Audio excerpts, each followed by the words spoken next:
Maximum Downforce on Downforce Radio, brought to you by Classic Race Simulators. Go, go, go! And it's happened immediately! This is amazing! The worst start for a Grand Prix that I have ever seen in the whole of my life. He's out of the race! He's out of the race! Oh my goodness, this is fantastic! And I've got to stop because I've got a lump in my throat. Another year has been one and done in the Formula One World Championship. 2021 provided an amazing spectacle for everyone who watched it, and it certainly provided a bit of drama as well. Hello, ladies and gentlemen. Welcome back to Maximum Downforce, the official Formula One podcast for Downforce Radio. And joining me, as always, Lisanne Dijk and Merisse Baker. Guys, the season was fantastic. Two drivers, a proven seven-time world champion, and a young gun looking to score his first. Lisanne, coming from the Netherlands, I'm sure it was all Max where you came from. Yeah, I mean, most of the year I don't live in the Netherlands, but I definitely still know a lot of Dutch people. And yeah, it was all Max. I think the hype started as soon as the season began. Like, I mean, this conversation has been happening for years. And the fact that it was never this close was like, for the Netherlands, a bit like, okay, we were really hyped. It will happen one day. Everybody sees this man has talent. But this year, when the season started, the rumors started going like, he will win it. He will win it. And it started to get more and more, like, more Dutch people started believing it. And I think for the Dutch motorsport and the Dutch interest in F1, it has definitely grown this year. This year, especially with the showing and also, of course, with the Stanford GP.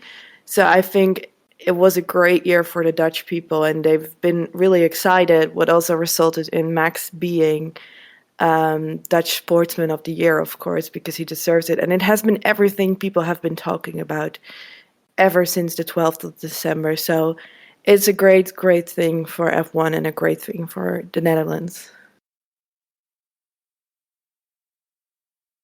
Paris, meanwhile, on British soil, the main narrative was all about a record 8th World Championship and bringing the record of how many championships were won by a driver to the United Kingdom for the first time. Yeah, that was obviously the main thing people were all talking about because of how dominant Mercedes were. But I do think even the British public and general Hamilton fans were happy that they got to see a title fight, because it's been so long since we've seen Lewis actually have to fight somebody to get wins. And it is, however, upsetting it was for him not to win the title for those fans.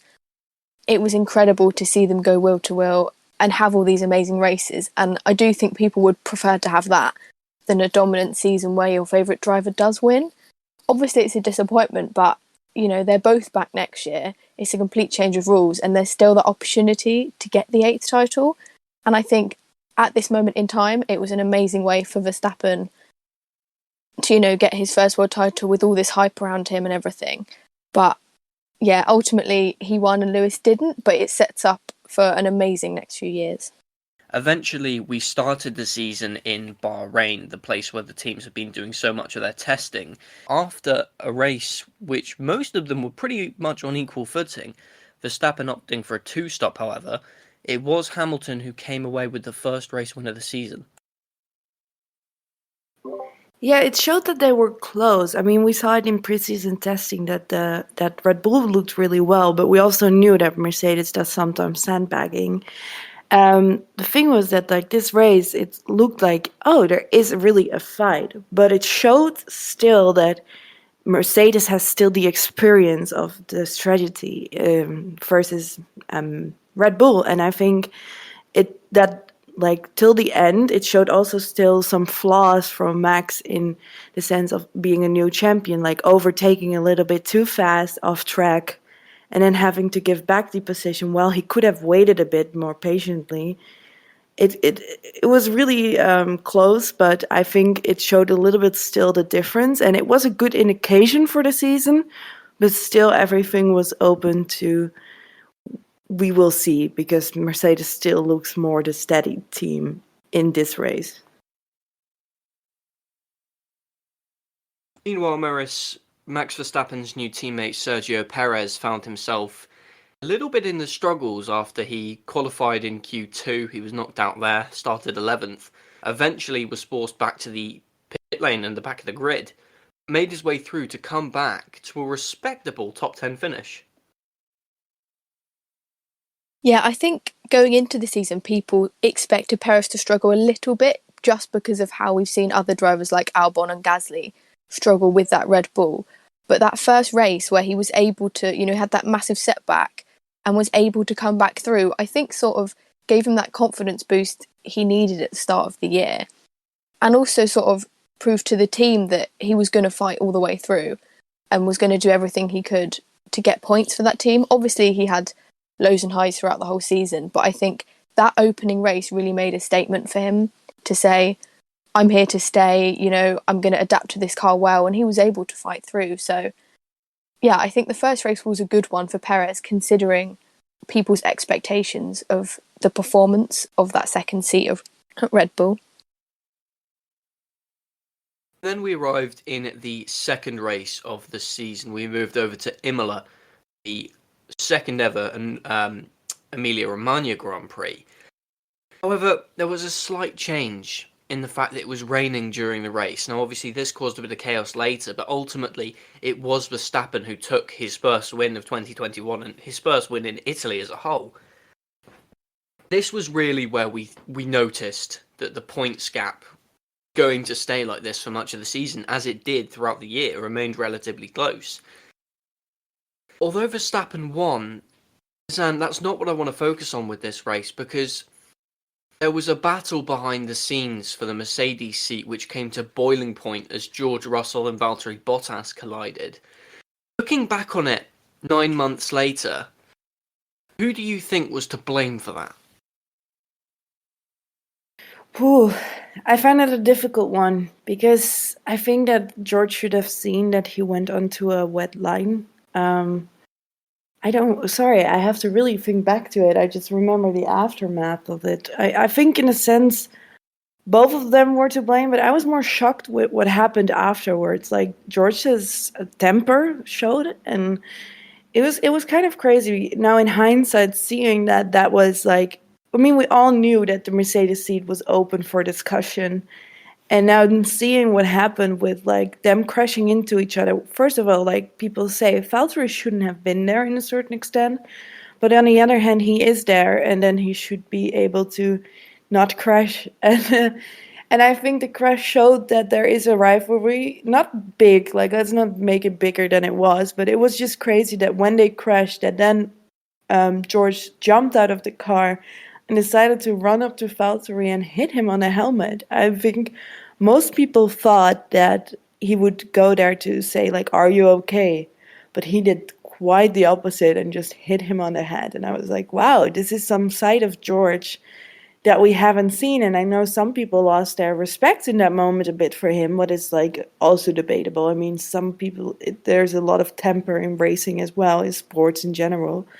But it was an interesting side to see from George, and I'm curious if we will see more of that when he's in a Mercedes and more in the front of the field. So we will see what happens with that.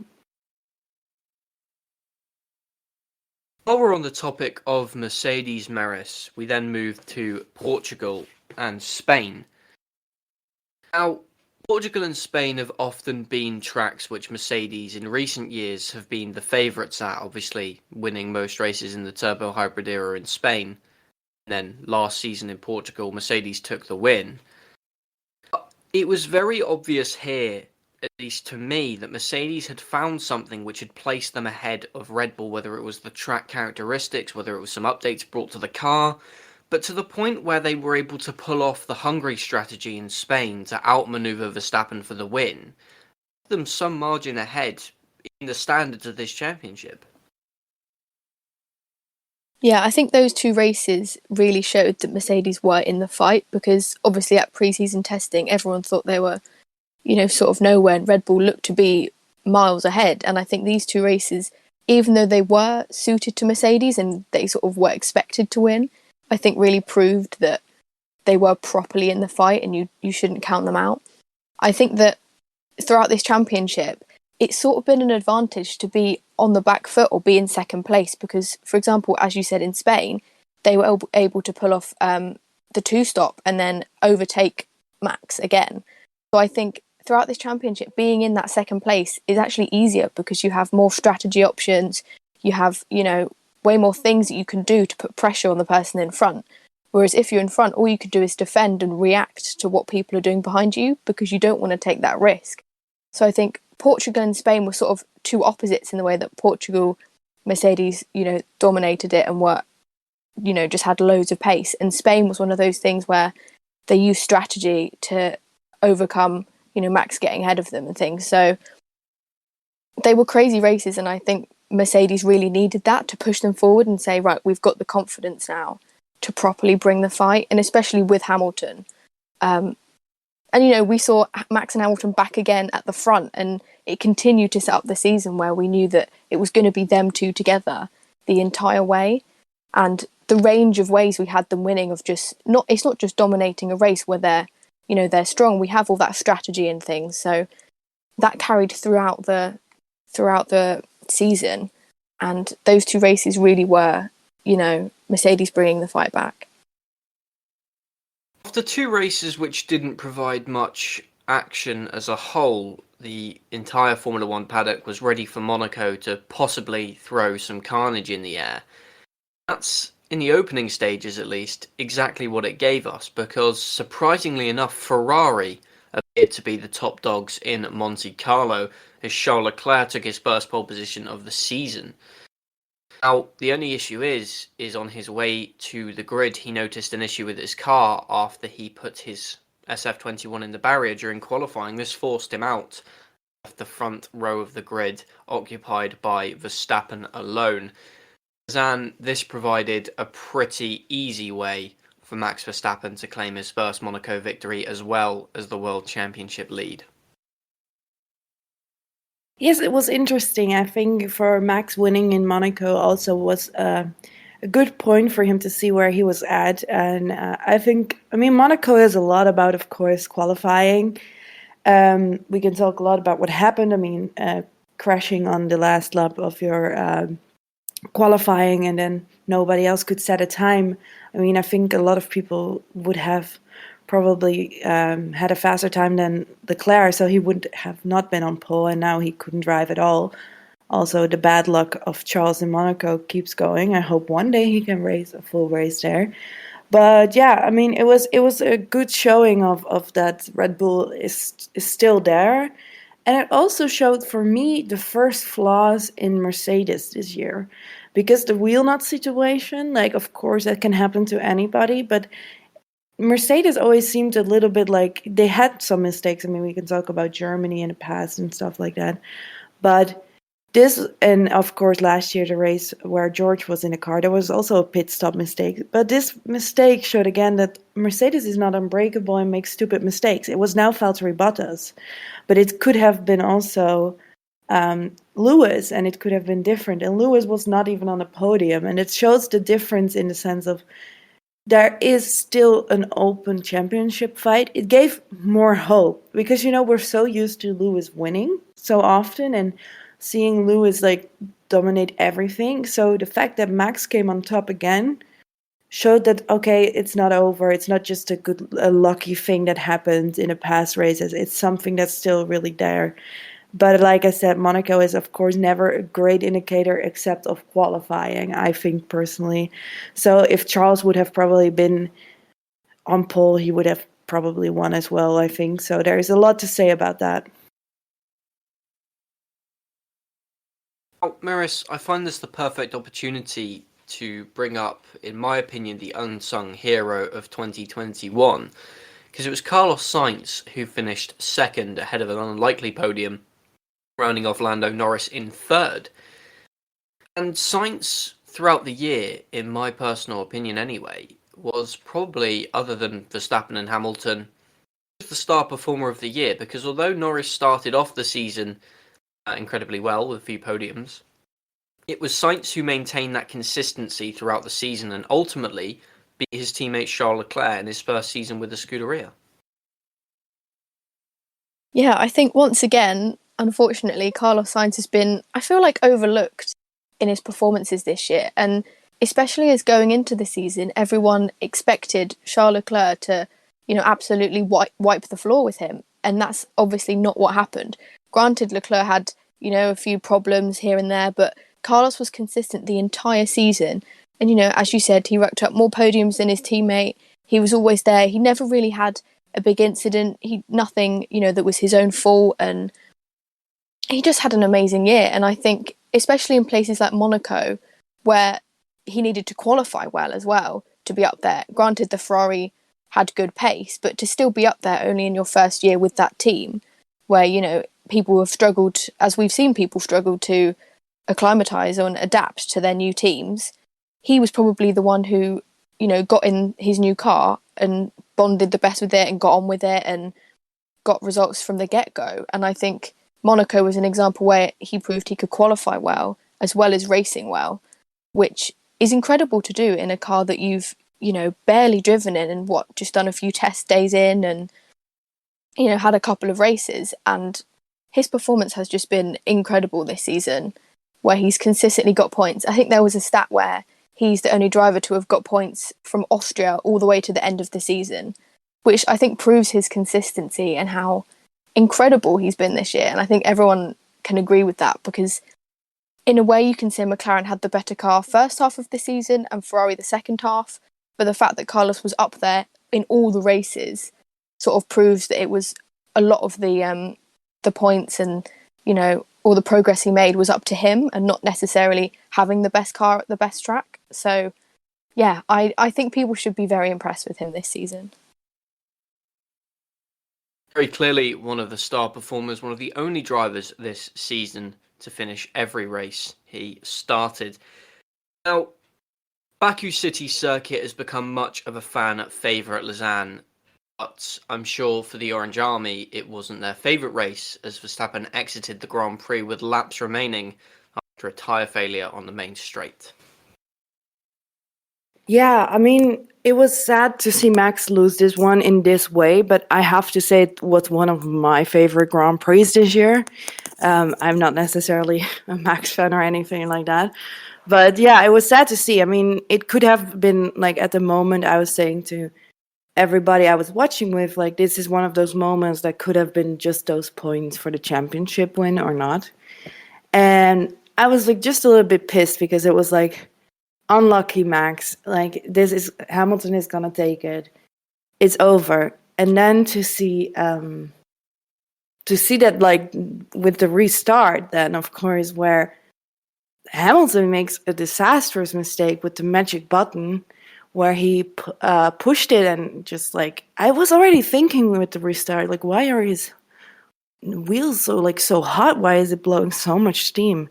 And seeing that going wrong and what happened opened the championship for me even more, because Lewis Hamilton is not known for making mistakes. Like, he is normally not easily under pressure, and the fact that he set for, like, it's not a sprint, it's just a race or something like that. I forgot the exact sentence, but and then this to happen, it opened everything. And of course, it was nice to see kind of it's always nice to see the underdog podium. So, like, of course, Paris was not having the greatest start of the season. So to be on top of it, of course, then to see also Vettel in second, because Vettel had a disastrous year last year.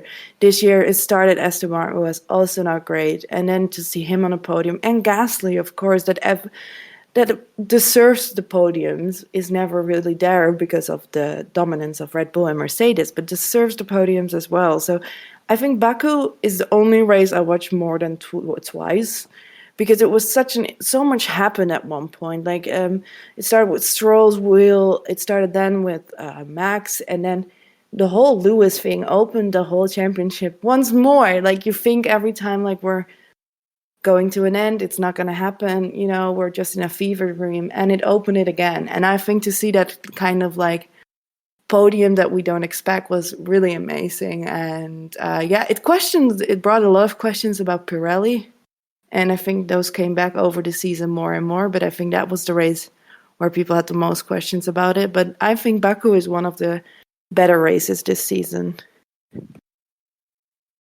Eris, while Baku gave the win to Red Bull through Sergio Perez, it was Verstappen who took glory in Le Castellet as the French Grand Prix for the first time since its return in 2018. Brought an exciting race. We saw Max Verstappen hunt down Lewis Hamilton in the closing stages after using Mercedes' own tactics against them, and I'm sure that was very sweet for Christian Horner to be able to say.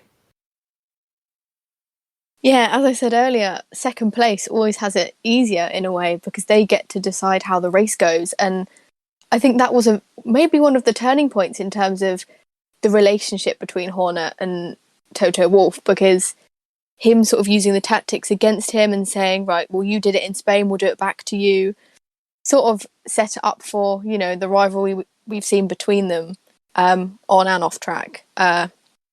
So, yeah, I think the fact we had a Hamilton-Verstappen battle there actually made France an interesting race, because other than that, I feel like we always remember that race as not an amazing one. And I think if you remove the battle from a lot of these races this year, they weren't amazing. But the fact we had that battle and we had that one thing to focus on made all the races this year so good. And especially France, where, you don't expect much considering what we've had the last few years. It made for a great race and a great way to sort of make sure there weren't any boring races. But yeah, we always love watching a driver push to the limits and push to overtake and not just sort of following each other around. And it was great to see the team sort of thinking, right, what can we do? What can we change? Because they could just have followed Hamilton round and waited till he made a mistake. But they thought, no, we need to, take the initiative, take advantage of this situation and be able to do that to stop and overtake Hamilton. And I think the key in that is that I can't quite remember where Perez was, but obviously Bottas was not there to stop Verstappen, or he didn't have the tyres to stop Verstappen. So that was a race where, again, the second drivers could have had an impact. But because of how out of their league Hamilton and Verstappen seem to be this year, they sort of, have their entire own race. They go 20, 30 seconds into the distance. And the second drivers struggled to sort of have an impact. Obviously, we saw how important those drivers were at the end of the season. But in races like those, you think Hamilton and Verstappen must be so incredibly talented and fast that no other driver, not even drivers in like the same car, can keep up with them. It's just crazy. But the fact that we have got two people up there is amazing. And again, the strategy just for once made France an interesting race. So Perez was able to claw a third place in that Grand Prix after hunting down Valtteri Bottas after letting Max Verstappen pass for the race win. Red Bull showed their hand in France, but the true pace was not shown off until Austria, their home Grand Prix. Two of them this year, first the Styrian Grand Prix and then the Austrian Grand Prix. It didn't matter what the name was because Max Verstappen on both of them, the only driver to win all three races in a triple header in the sport's history. Not entirely sure if that's correct anymore, guys. Come to think of it, that stat, because right, okay, so here we go. The results are in, and it was a double header for Saudi Arabia and Abu Dhabi. Yep, it was Mexico, Brazil, and then Qatar for a triple header. And obviously Mexico was won by Max Verstappen. Verstappen winning both races after a slight difficulty there. And it just showed Red Bull's pace, Lisanne. It showed that they meant business. It showed that they were here. And after the sprint race in Britain followed, it was the biggest margin we'd seen all season. Yeah, I think Austria is always quite dominant for Red Bull. Not saying that Lewis is not good around there too, or Mercedes in general.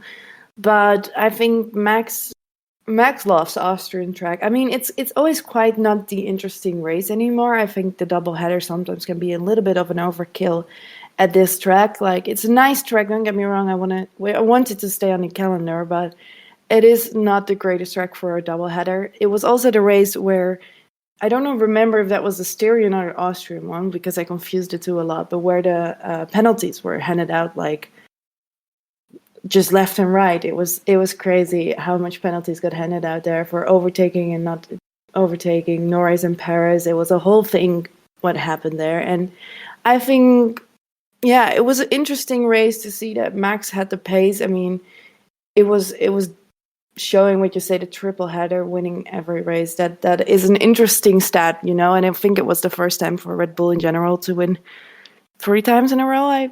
If I remember right, like since the new era. And I think it was a quite like it was interesting to see. Like I say, it's not always the most interesting races in Austria, but it showed that Red Bull is still there and that the championship is really open. I'm gonna say this a lot, but I thought like maybe it's just for a little bit and then we will just see Mercedes dominating again. And actually, Red Bull kept up, and this shows that they're still there. I mean, we're already in a big part of the season at this time, and not everything, but it showed that they are still there and they can fight, and that they bring this championship fight to the table now. Merisse, and another point highlighted by the Austria rounds was the impressive nature which Lando Norris was driving in the early part of the season. It was his third of 4 podiums which he scored. That allowed him to pretty much drive, in the first part anyway, a flawless season, really. Obviously, the final races weren't so good for him. Other than that, he performed well. Yeah, I think Austria is a really good track for Lando, and I think the confidence boost he must have going there, because of obviously getting his first podium there last season, I think going back obviously gave him a lot of sort of, confidence that he could do it, and he's done it before and he can do it again. And, we saw him hold up Hamilton for so many laps and get that podium, and it was just incredible. And it was funny because Hamilton said, oh, such a good driver, and then Lando goes on to get the podium. But yeah, I think it's great for British motorsport as well that, we're sort of seeing Lewis come to the end of his career, so we think. And to have all this young talent like Lando and, hopefully we'll see George next year do well in the Mercedes, it's just amazing to see. And especially Lando, who had the podium last year and thought, oh, that might be, the height of his career for a bit, because obviously you don't know what the car's going to be like. And then this year to top it off with many more podiums, and obviously we'll talk about Russia and Italy later, but he's had an amazing season. And I think to get that podium and be in the mix with, the Mercedes and the Red Bull was amazing, because if we do look at his teammate wasn't there. So it was obviously Norris, being one with the car and knowing what to do and having that experience with the team, but also just outperforming it and having that raw talent and speed to be able to take that podium. And, I think it's sort of like Vettel, where I don't think there's any fan who watches the sport and doesn't like Lando, because everyone sort of wills him on and they want him to do well because of, what a nice person he is, just like how people nowadays sort of look at Vettel and go, oh, we really hope you do well, because we want to see these people, get podiums and have success and things. And especially in terms of the future, Lando looks like he's going to give us amazing races and championship battles. With the new regulations in 2022, that is certainly something to look out for. After the double header in Austria, we moved home for Formula One for the British Grand Prix. Now, the main talking point of the season, before the season and the race got underway, that is, was the emergence of the sprint format. Lisanne and Merisse, I'll get your thoughts on this. Overall, sprint performed averagely, I would say, in all honesty. It provided some good moments, provided some not good moments, but set the scene for some amazing, amazing races. Lisanne, if you give your thoughts, and then Merisse, I want to hear yours as well. I think the whole concept of a sprint race is nice and brings something extra. I just don't believe it should be sprint qualifying. There is where my issue lies, because qualifying should be qualifying and the sprint race should be something separate. I think it should, if we do an extra race, then do it like a race. Don't do just qualifying in that sense. It doesn't make sense for me personally. I mean, it was nice to see, don't get me wrong, it has brought great moments, but it also has ruined people's races.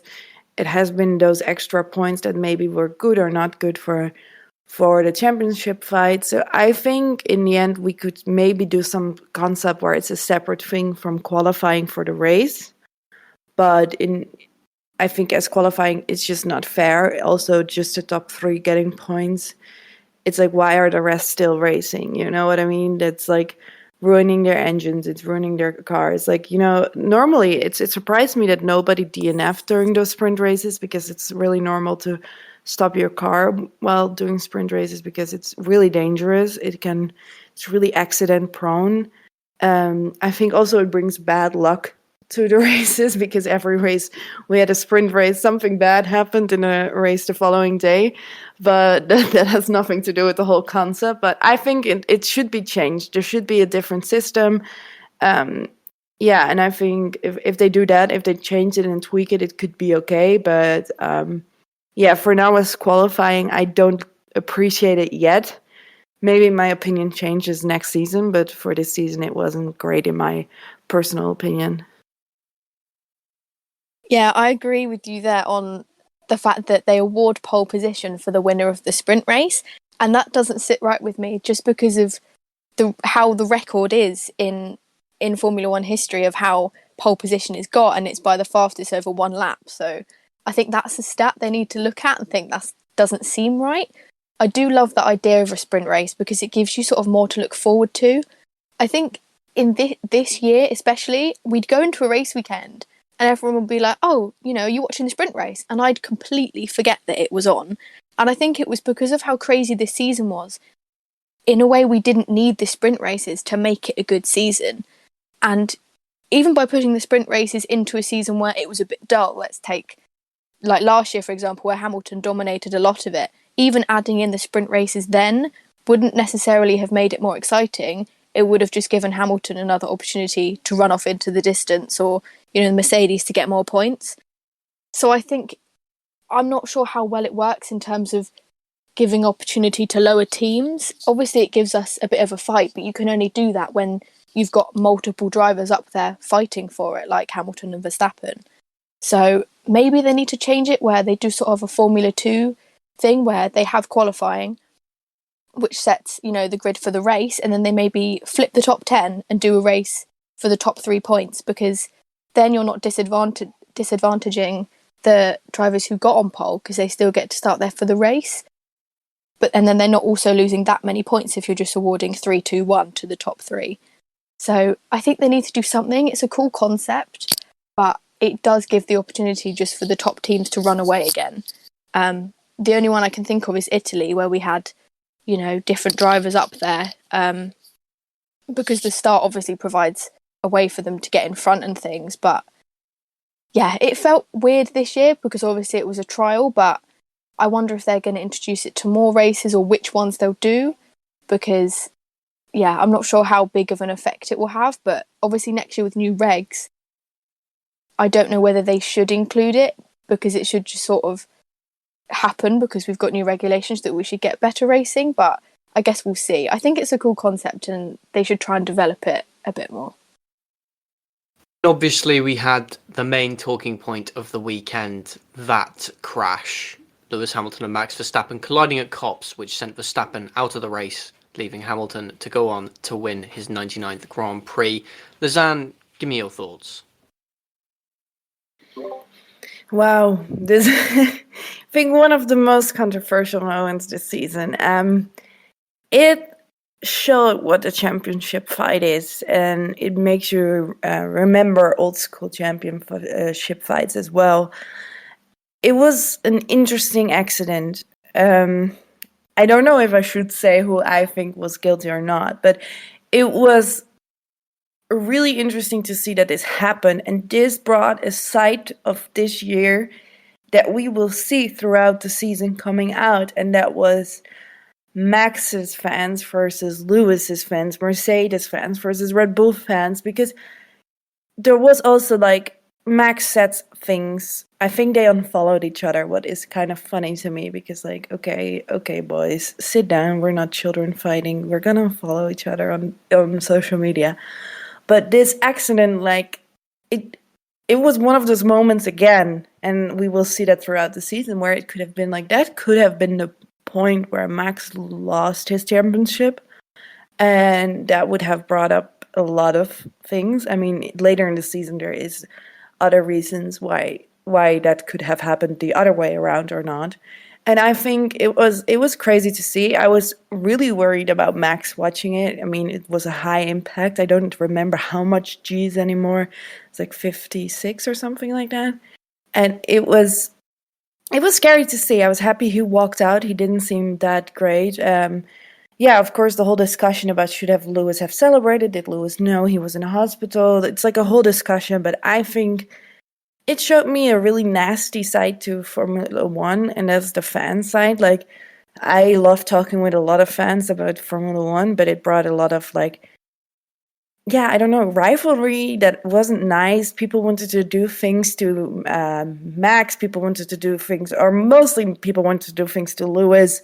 There was this whole plan in Zandvoort to throw tomatoes at Lewis. I'm happy they didn't do that because it would have been so silly to do that. Like, come on, like, it's not where the sport is about. And I think that was the first point this season that I was like, fans, remember, keep the racing on track. We can talk about it, but we don't need to send each other threats. It brought the whole racism conversation back up again, like how people went to Lewis and attacked him in racist ways. And I think it showed the nasty side of this season, what will come back a couple of times until the end. And I think it's sad to see that happened. And that was what made me more sad. Like, the accident happened. Yes, it was not great.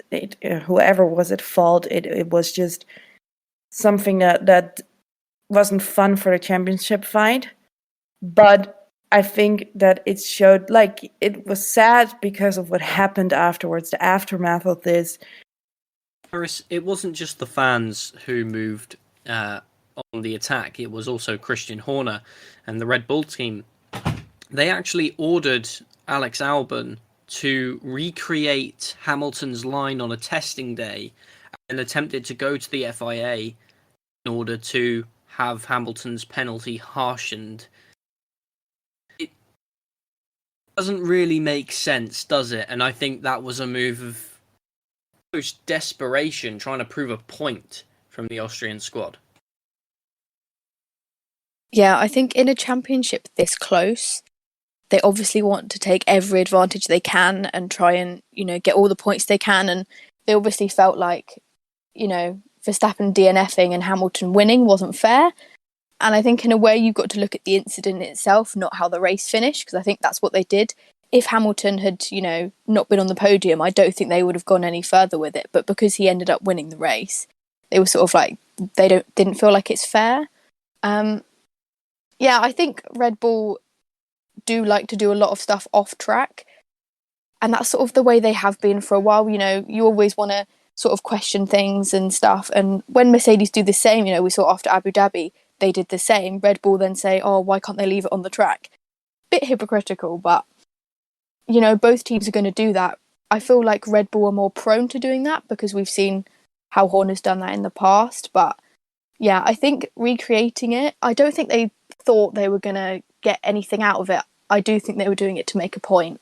Poor Alex Albon got, caught up in all of it, and he was like, I'm just driving the car, guys. But yeah, it was a sort of a weird way to try and prove a point because they were sort of wasting their own time when they could have been, what were they doing, testing the tyres or, looking at the car. They were obviously recreating this thing to try and prove a point to the FIA. So it was a bit weird, and that obviously foreshadowed a lot of things to come in terms of off-track rivalries, not even between the drivers, because I don't think there was any sort of off-track nastiness between Max and Lewis, maybe a few words said, but the team principals were the worst at this year, which I think is one of the downsides we've had of all this off-track stuff. And I think for me as a fan, I didn't enjoy that at all because I love to just watch, the racing and think, oh, who wins deserves it, and not have all this extra, oh, but what if off the track. So yeah, I think Britain was the start of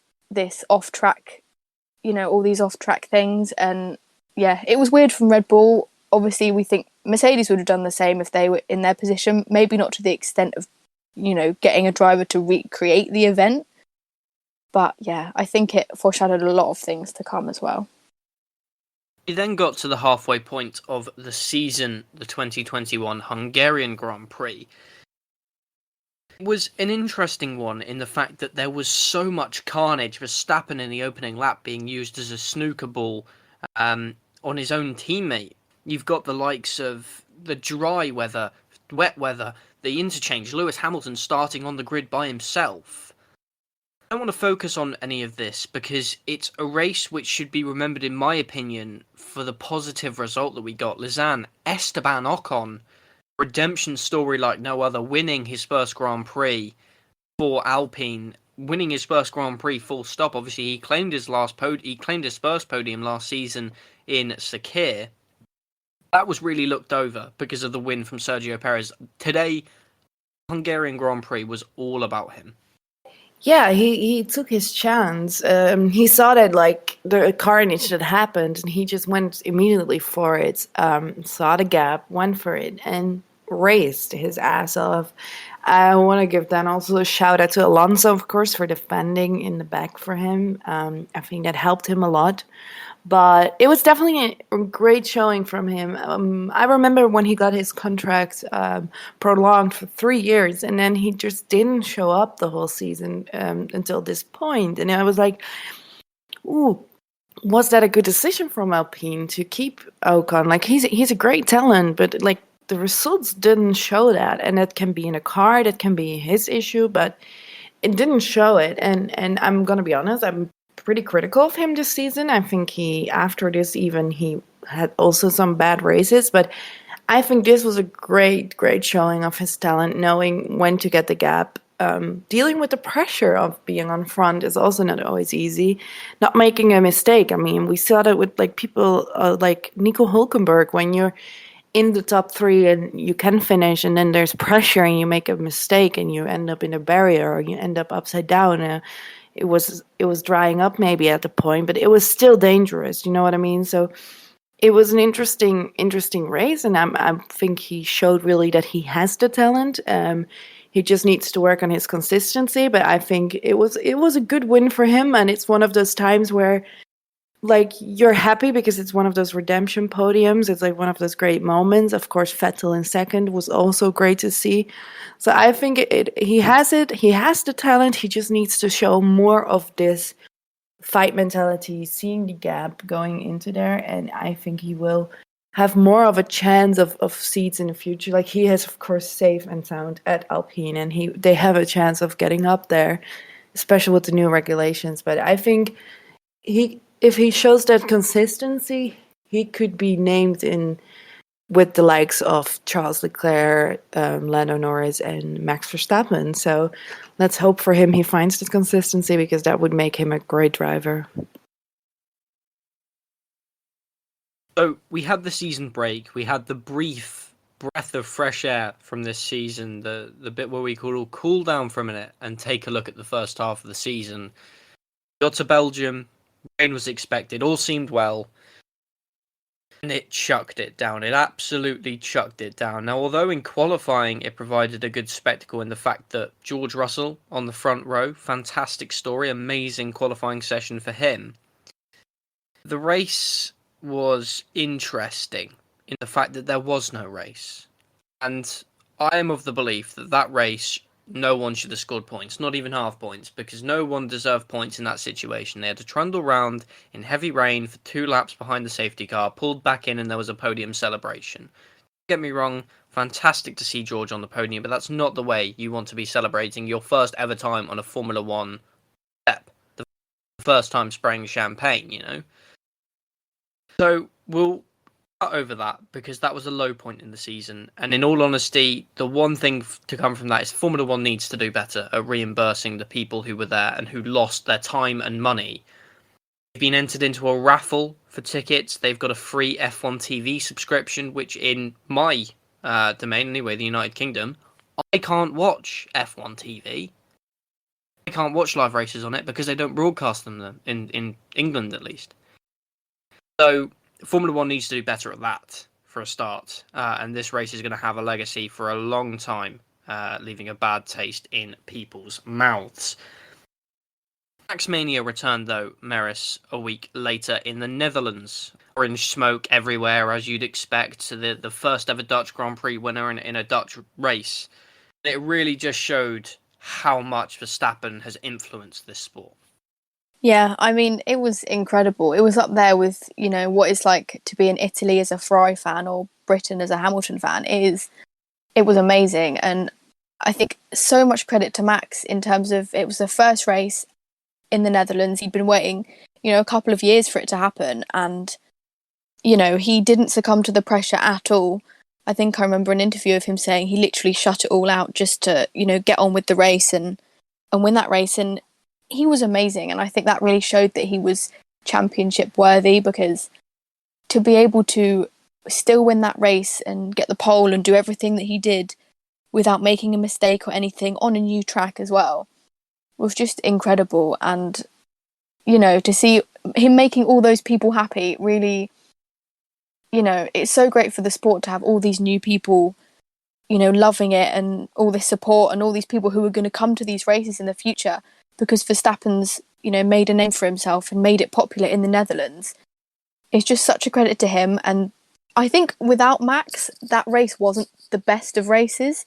I think the standout was like Gasly P4 and nothing else really happened. But for Max to get that win was just sort of, I think, the icing on the cake of his season. I think that was one of his high points, where he dominated that race completely, and, Mercedes threw everything at him and he still held it and didn't, crumble under the pressure or anything. And I think that's a true characteristic of his character and where he's going to be in the future. It sort of reflects, young Hamilton and, all the greats who were able to do that and able to win their home races and not, feel that pressure as something bad, but take it as a positive. And yeah, even as a Hamilton fan, I think that was an incredible drive by him. And yeah, I can't explain it. Seeing all the orange smoke and all the fans just looks incredible. And for people to be a part of that and that atmosphere, it's unbelievable. And following on from one of the best atmospheres in Formula One to arguably the best, we returned to Monza with the Tifosi there. Not as much as we wanted, of course, due to restrictions, but nonetheless, fans were present, and it was good. It was really good to see fans back. It wasn't the Scuderia on top. Instead, it was Max Verstappen, this time on top of Lewis Hamilton's car. Lisanne, the two came together once again. Verstappen ended up with a 5-place grid penalty. It's a difficult one, in my opinion. I still don't know who was at fault, in all honesty with you. I still could not tell you, if a gun was held to my head, who I believe was at fault. Yeah, I think they definitely had both a role to play in there. I have to say that we could hear that Max was losing a little bit his patience and was a little bit aggravated when it happened. So it looked more to be Max's fault, but I agree that it looked more that both were equally at fault. I know there's a lot of people angry that Max didn't check on Lewis after that and walked away. I have to say, when Lewis was still reversing, it looked like he was fine. You know what I mean? So there's a lot to say about this accident. It was the second time that I think a lot of people were really annoyed. It was a reason for Mercedes fan to go after Max again about how aggressive he is. The fact that he didn't check up on Lewis. There was a lot, and it's again for the Dutch army to go, the Orange Army. I mean, they're not only Dutch. They had to go after, it was Hamilton's fault. So it showed again that the rivalry and the dirty side of F1, and it was interesting to see. And I think this was one of the amazing races of the season. I'm really happy about the McLaren podium. So in that sense, it's kind of got overshadowed. So, some people wanted to talk about the accident, but in a sense, they had also the luck that the podium of McLaren happened, in a sense, because I think if the whole situation was different and one of them could still race, it would have been even worse. So I think it was a bad crash, but the race in general was a really good race, and I think it was great for McLaren fans, and it was great for Daniel Ricciardo. So that was really interesting. Merisse, Lisanne just touched on it a bit there. McLaren 1-2 on their rival soil. Daniel Ricciardo taking his first victory of 2021. Lando Norris following him home. Redemption for them. Pure redemption after years of struggles. Not a win since 2012. Not a 1-2 since 2010. It was fantastic to see the Woking squad back on the podium, and ultimately one of the best stories this year. Yeah, and I think it's a testament to how crazy this season's been in the fact that McLaren are the only team to have scored a 1-2 this season, which is just mental because, you know, they had an amazing season last year and they probably thought, you know, we're aiming for a win, but it might come with a bit of luck and this and that. And because, you know, got 4 cars that are faster than them, you know, 2 Mercedes, 2 Red Bulls, and then at times the Ferrari. So it would have had to take a big race to, you know, get that win, and they did. And to have it as a 1-2 as well is just amazing for them. And it's a great... I feel like everyone this year has had a confidence boost, and I keep saying it because Ricciardo, after all his sort of struggles with the team in the early part of the year, that was his main redemption. And, you know, however the season ended, he always has that win. And people can say it's luck, but at the end of the day, he was in the right place at the right time. And he took advantage of that. And, you know, like Ocon's win, he still earned it. Even though people ahead, you know, crashed out, they made that mistake.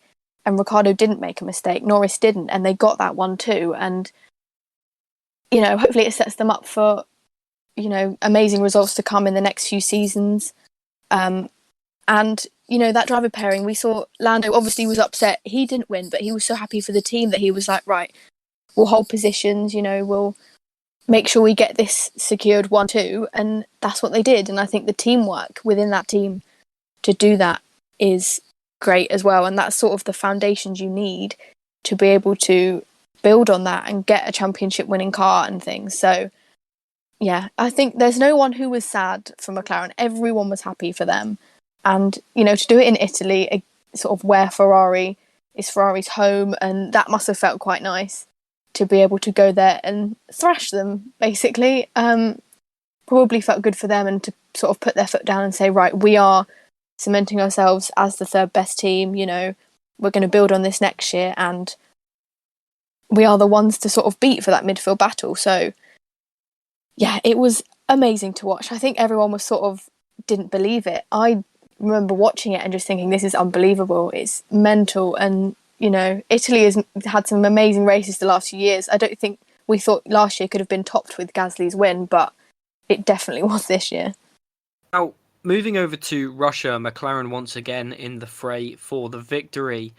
Rain prevented Lando Norris from taking his first win, and McLaren's first back-to-back victory in the turbo hybrid era.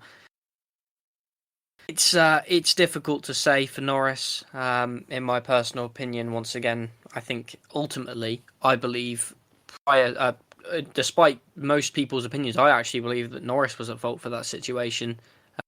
But that's a story for a different day. 100 Grand Prix wins for Lewis Hamilton, a record no one has matched before.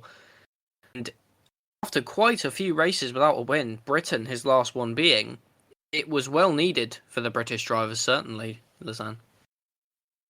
Yeah. I mean, who would have thought? Like, you know, the ending, that rain, I think not a lot of us had thought that it would happen. It seemed like it would be Norris's win. Yes, I agree with you, Will, that I think it was his own mistake as well. It was one of the most heartbreaking moments, I have to say, even if you're not a Lando Norris fan. It was just one of those moments where you want somebody to win their first Grand Prix and it doesn't happen, and it's their own fault, and it was heartbreaking. I think Lewis even said to him as the winner, like afterwards, that he didn't want to go in because Norris didn't go in and his team pushed him to go in. So that was quite interesting. And to win the 100th Grand Prix, I mean, one thing we can say about Lewis is that he has broken many and many records, and he is one of the greatest of all time. If he is the greatest of all time, I mean, we can discuss about that for hours probably, but he just keeps on breaking and breaking. He keeps on breaking these records, and I think it showed that he's still there. I think they thought he would win it earlier. I remember that they had already things ready for him, and kind of lasted until Russia to happen. And I mean, big ups to him. You know, like he has changed the sport in a lot of ways too, and to break these records, it just shows how good he is. 100 Grand Prix wins is not something small. And I think, it's really nice to see. It was a good win for him to get those points. And it was an interesting race. But it in the end, Lewis won. I don't think necessarily everybody wanted to see that happen, but he did it, and he deserved the points. Turkey provided a win for Valtteri Bottas with Max Verstappen in second and Sergio Perez in third. It was the United States where things really got interesting, Merisse, as Max Verstappen defeated Hamilton in a Silver Arrow stronghold, to say the least, because Mercedes really have controlled this circuit over the last 8 years, other than one occasion with Kimi Räikkönen in 2018. By the way, Verstappen scored the win, Hamilton closing in behind, but nonetheless, it is a win, and Verstappen edged ahead of him even more. Yeah, once again, it sort of flipped between the two teams the whole season, and you had no idea heading into a track that, you thought it was going to be a Mercedes dominating track. You go to it, and all of a sudden, Red Bull were fastest. So, it was really interesting to see as we go to each track, not necessarily the drivers, but how the cars changed and how each one suited the track, because everything we knew before this season was thrown out the window. You had no idea at each track, and Max winning there made a real statement, because obviously, apart from you said Kimi's win, Mercedes have been so dominant there, and Hamilton probably had a lot of confidence going in, and Max was like, no, he had an amazing race and won it. And yeah, there's not much more to say other than those two are once again out of everyone's league and so far up the road. And yeah, a lot of Max and Lewis 1-2s this season, which I think they're like 1 or 2 1-2s off of the most ever by a pairing, which is just crazy. But yeah, near the end of the season, Verstappen and Hamilton were so far ahead of everyone, and yeah, to beat Hamilton in that scenario at the US, where Hamilton's, he's a big fan of the US track and all the fans there, and for Verstappen to beat him was, a big way to prove he was still in the fight. Mexico provided much of a similar story to the United States, with Red Bull winning. Max Verstappen at first, Sergio Perez third. Lisanne, in all honesty, I thought the championship was over at this point. Well, I think you're not the only one. I went on the Instagram Live with some Hamilton fans, and I remember they were thinking the exact same. Like, it looked like Red Bull just had it in the pocket, Sergio was there to help Max out. I think that even the Constructor Championship was open for anybody at that point. And I think it looked like Max did it, that it would have been 1 or 2 more races and he would have had it in the pocket. But it changed, as we know. But Mexico was a great race. I think with the fans there, and especially with Sergio on the podium, it was just amazing to see. I want to give a big shout out to his dad. His dad is just so funny. It brought his new thing. But Mexico brought really, it looked like the end. It looked like this championship is Max's to lose. And I think that was also what it was. It was Max's to lose until that point. And I think this is where Mercedes learned that they have to get up and do something about this, because it could have ended differently. I mean, we now know what happened, but it could have been done at that point already. So that was quite interesting to see. Merisse, if you want a race where Lewis Hamilton is going to prove that he's still in this championship fight, Brazil certainly was that race. Yeah, I think everyone felt all of the emotions throughout the whole Brazil weekend, and this is probably one of the examples where the sprint race was a very good idea, especially for Hamilton, because it opens up a whole different range of strategies for them to do. He obviously was disqualified from qualifying and then started at the back and had this amazing comeback over these 2 races. And I don't think if you explained to somebody that, Verstappen would go into that race so many points ahead and come out and it nearly be level is just crazy. And the fact that Hamilton still had the drive to do that when there's only, at that point, there were 4 races left, and, it looked like it was Verstappen's, and he was on pole for the race, and he looked like he was going to win, and Hamilton was just coming through the pack so quickly. And obviously it's easier for him to overtake those cars, but, to still do it and have the determination to get through is amazing on his behalf, especially after all these years. And then obviously we had the controversial overtake of Hamilton on Verstappen, and, he went on to win, and it was just incredible. I can't explain how amazing that race was. And it's just, I can't believe that a driver can start last, and granted he had 2 races to do it, but I think he really proved that he is one of the greats in that race, and everyone sort of counted him out and said Verstappen's had such a good run of races that there's no way he can catch him up now, not with all this disqualification. But, Lewis he does this thing where he takes it on board and he doesn't see it as a negative, but he thinks, right, I get to have a proper race now. And I think that's something he sort of envies. Not that it's a bad thing he has an amazing car, but to be able to fight from the back and be able to do all these overtakes and have fun in a way, sort of back to his karting days where he gets to fight with people and have battles, I think is still what drives him to, obviously I can't speak for him, but drives him to still want to do this sport. And that was one of those races that was just probably so enjoyable for him to do. And, the fact that he got Verstappen at the end and did manage to win was just, incredible for him and the team, and to keep the championship alive.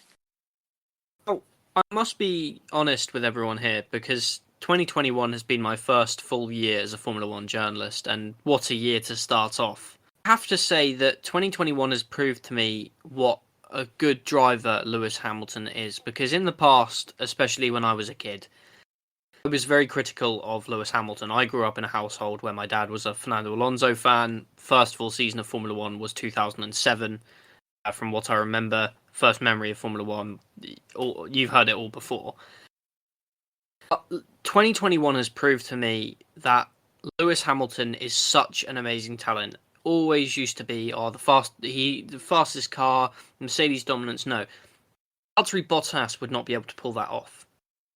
Possibly Nico Rosberg might not have even been able to pull that off at Mercedes. I have to say that Lewis Hamilton this year has been absolutely amazing. And the run of form that he was on, Lisanne, especially moving into Qatar at this point, race after race after race, winning it, trying to push himself back into the championship, just showed that he never backs down from a fight. Yeah, I started to get worried about Lewis, because I agree with you that he had a great season, but I was this year really surprised by how inconsistent his performance sometimes was. Like, in the end it got better, but there were moments, like, I know that COVID had to do, his recovery from COVID had to do something with it, but I found this season it was not Lewis-like. Like, Lewis doesn't make mistakes. Lewis doesn't, he does make mistakes. Of course, he's human, but you know what I mean? Like, he's one of the drivers that's so consistent, stays out of trouble a lot of the times. This time he was in a lot of trouble. But I think it showed what you say. The end, like, I was, like, worried. Like, I do this thing where we give, grades to drivers, like, with a group of people. And I gave Lewis an A- in most of the season, because I said, like, he is not there. Like, he's just not showing his side. And I think at this point he showed that he deserves that A-star. He was on top of it. He did what he had to do. He showed that he can still do it. I feel like he also said he felt fitter again in the second half of the season. I mean, we saw in Hungary how much he struggled with his health, recovering from COVID, and I believe it has something to do with that. I think he finally got it, like, the mindset came out, that fighter instinct was there. I mean, not saying that it wasn't there the whole season, but it showed that he can still do it. It showed also that Mercedes can still do it, because I think Mercedes also has a part to blame in this whole situation, that it looks a little bit inconsistent on Mercedes' side. And I think it showed that they can do this, that he is still on top, that he is not gone. You know what I mean? Because I was worried this season about Hamilton. I was like, is he still there? Is he still there? But it showed that he has he has still the passion, he has still the power, he has that consistency, he tries to stay out of trouble. It doesn't always happen. I mean, the next race we're going to talk about, stuff happens again, and who is at fault in that one is a really interesting thing again. And I think it just shows that he deserves, like, he is one of the greatest of all time. He knows how to handle pressure. He knows how to handle people just shitting on him all the time, like he has not an easy position, and that's always with the champion, like the one who is a reigning champion always gets this stuff. And I think that it shows, it differentiates what you said, Lewis from people like Bottas, Lewis from people like Nico Rosberg. Like maybe Nico could have done it, but it shows that he has this power in him, that he can stay calm and that he doesn't let mind games, because Red Bull tried, let's be honest, like I'm not necessarily a favoritism in this championship towards who, but like I think Red Bull really tried to get into his head, and it was like, I don't think it was for the drivers easy, the whole fight behind the scenes, and I think it could have been in their mindset as well. But Hamilton didn't let any of this affect him, and that's good, because that's what a champion differentiates a champion from a normal driver. So that's really all. It was really great to see that he got caught back up and kept scoring. Merisse, another man who showed that he certainly had not lost his form. Fernando Alonso, returning from a 2-year hiatus, snatched his first podium since the 2014 Hungarian Grand Prix, 7 years ago, the last time the two-time world champion stood on the podium. And I must admit, I was jumping up and down because seeing a great like Fernando Alonso back on the podium where he belongs and seeing him loving the sport was so good to see.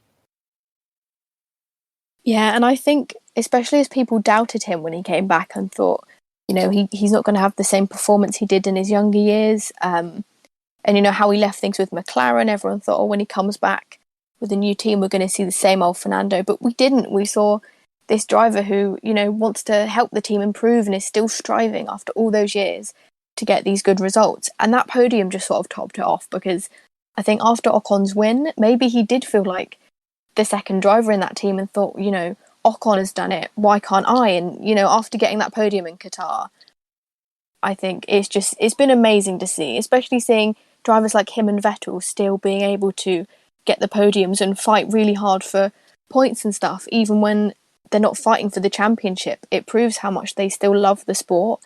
And to see him smiling and seeing him happy and like settled within a new team and being, so open to learning new things, even as, a veteran of the sport, we can say, is great to see. And that podium really sort of rounded off his year as being sort of a, I'm back, I'm ready to fight. And, it sets him up great for next year where, his team have a great opportunity to get higher in the standings and maybe go for a race win.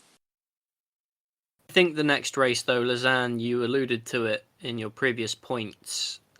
We won't get down into the exact. To sum it up, I think the only word to use is embarrassing for Formula One. Utterly embarrassing. The constant collisions between the two, the penalties which were handed out, the driving standards.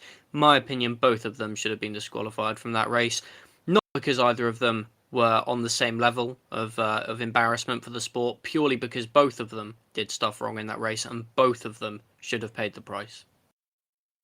Yeah, I mean, it was one of the moments that I was happy the season ending, because it kept being like kids fighting on the playground at one point, and that is for Mercedes and Red Bull in the general. Christian Horner versus Toto, that's for Max versus Lewis. And I think it was one of those moments where you're just like, come on, can you just not just race, Why do we need to have these silly incidents? Like, they both kept racing, like, luckily they could have gone on, but like, could have been one of those moments where they again like collide and one of them is out or both of them are out. And I think I was just like, why do we need to do this? Like, this is not what F1 is. We're not in bumper cars. We don't need to hit each other. Like, we're not children.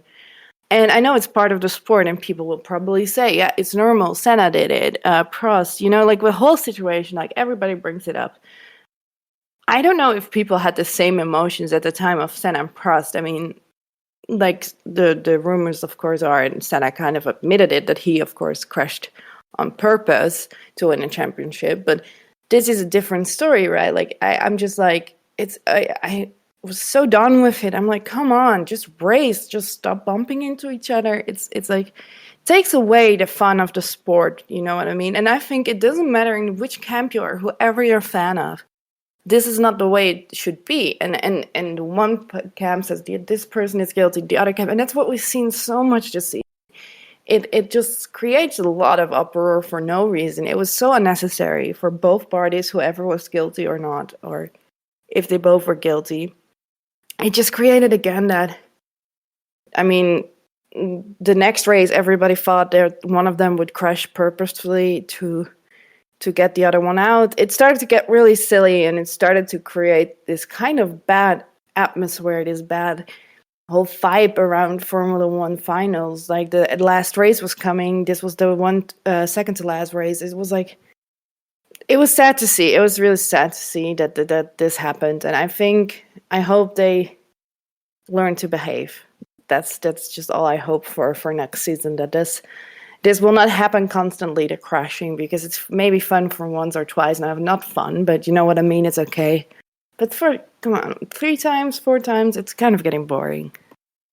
Yeah, if I'm okay to add to that, I think as a fan, I absolutely love the sport, but when it starts getting like that, and it starts to get frustrating to watch, and I really love the sport, and I'm sure you guys think the same, in that you want to see good hard racing, and when it gets to that point, it makes me not want to watch the sport, because especially going online afterwards, I just don't want to look at it, and it actually upsets me, and because I'm so invested in it, you know, it gets me sort of down, and I go to F1 for, as you know, a happy place and to watch the sport that I love, and for it to come down to that, it's just sort of upsetting. And I think you want F1 to be sort of a getaway from the real world, and to put your heart and soul into something that you're really passionate about, and to watch it and to talk about with your friends and everything, and to just see, you know, crashes and bickering and things like that, it's just not the way you wanted the season to end. In all honesty, the season did end like that, because unfortunately, despite the fact it's ultimate championship decider, both drivers level on points, it was fascinating to see it go down to the last lap. Both of them were worthy champions. That is what I want to get across. Both of them were worthy champions. Whether you're a Verstappen fan or a Lewis Hamilton fan, both of these drivers have done a fantastic job all season, and whoever won the title, no matter what, deserved to win it. Verstappen did not deserve to win it in that way, because that race was terrible. And the fact that Michael Massey changed his mind 2 or 3 times in the space of a few laps regarding the processes, let's face it, the FIA broke their own rules. They did. It is specified in the rulebook certain regulations which were broken during that race. There is nothing you can say to get around that. I still believe all the people calling "we stand with Lewis," calling for Verstappen to be stripped of his title. Why? Verstappen did nothing wrong there. He didn't phone Michael Massey from the cockpit of his car and ask him. If something was done, right?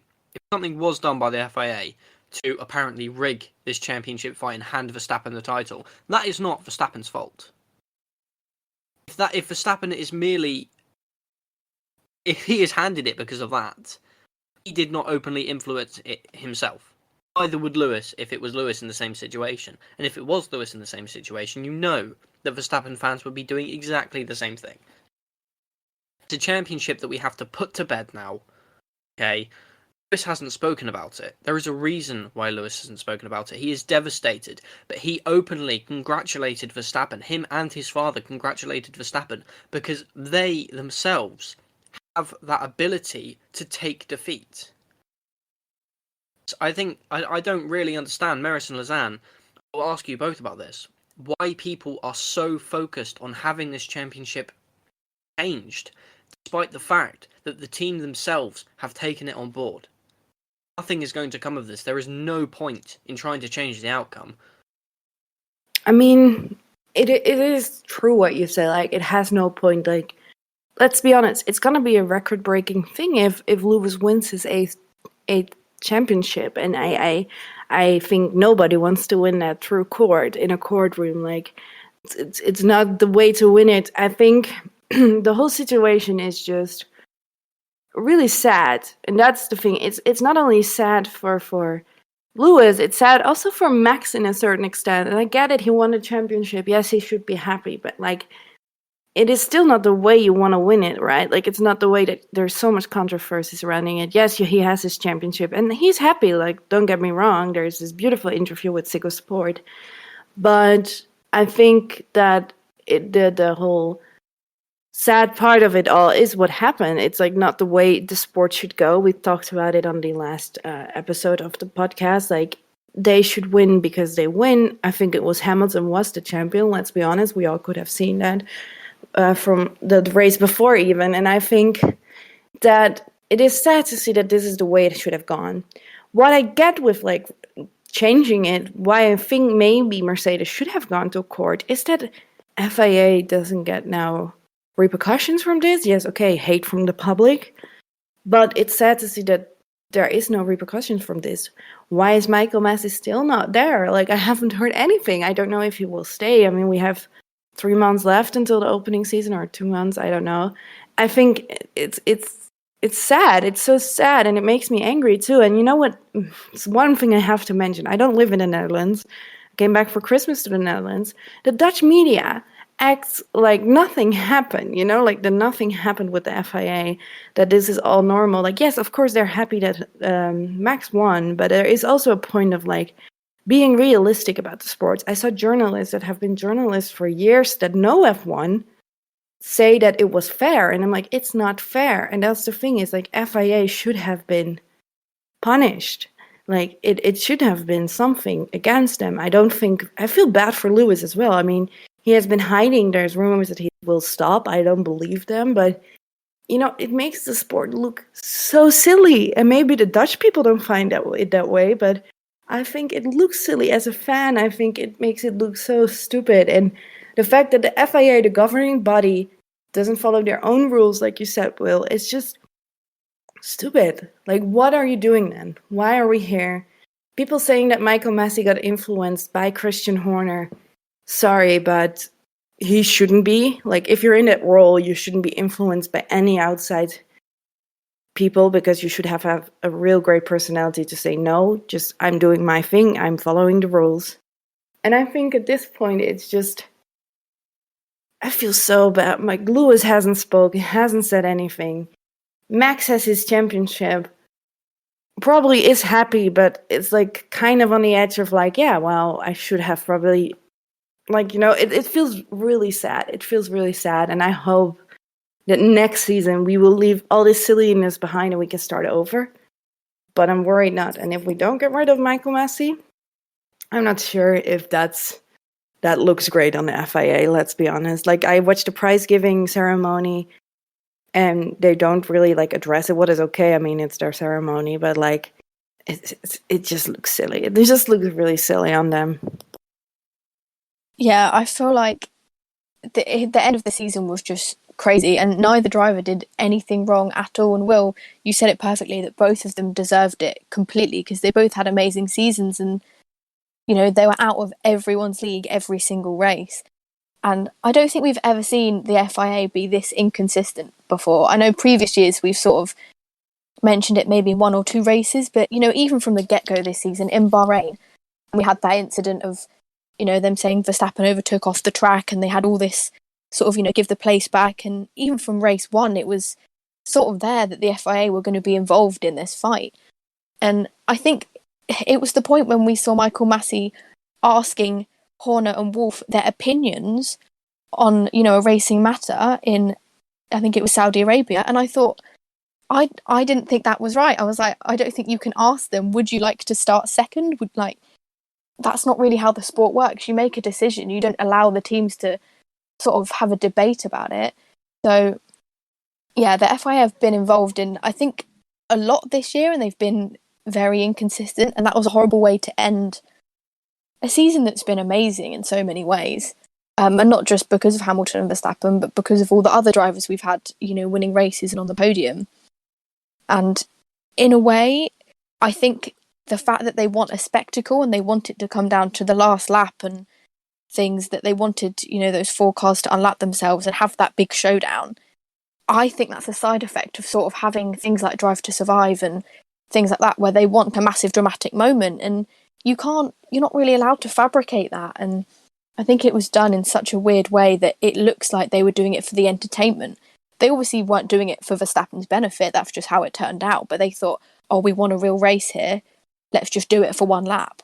And it makes me sad, because in a way they're not following the sport's rules. They're just following what will get us the most money, what will get us the highest ratings. And that's really sad for a sport that, for all the people who've watched it for so long and the people who are new to the sport, they don't want to watch that and think, oh, is this what it's about? They're just, doing it for the show. You have to let what happens and leave it down to the drivers on the track.